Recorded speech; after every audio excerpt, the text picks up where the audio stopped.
우선은 저는 이 영화를 만들면서 우리가 끊어진 어떤 사람과의 관계성에 대해서 생각을 많이 했습니다. まず私はこの映画を作りながら、断絶しがちな人との関係について考えました。 In making this film, I first thought about relationships between people that tend to be severed or interrupted. 그래서 사람과 사람 간에 다가갈 수 있는 그런 만남에 대해서 생각을 많이 했고, 그것이 단절된 이 사회 속에서 우리가 어떻게 하면 조금이라도 더 나은 어떤 사회를 만들 수 있을 것인가에 대한 고민을 담았습니다.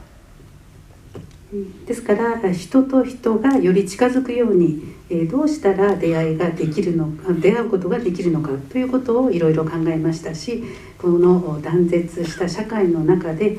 どうしたらより良い社会になっていくんだろうということを悩みました。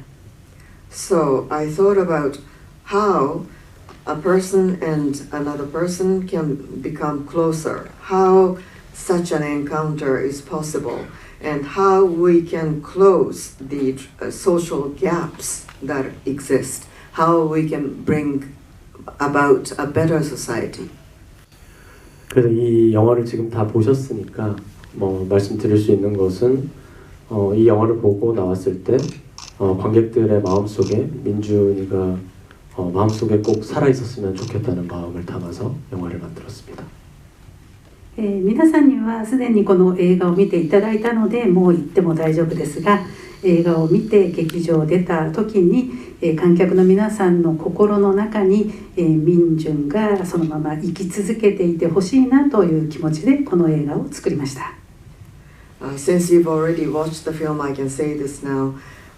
I made this film really hoping that Minjun will keep living in your heart even after you leave the theater. はい、ありがとうございます。真後ろの男性の方いらっしゃいました。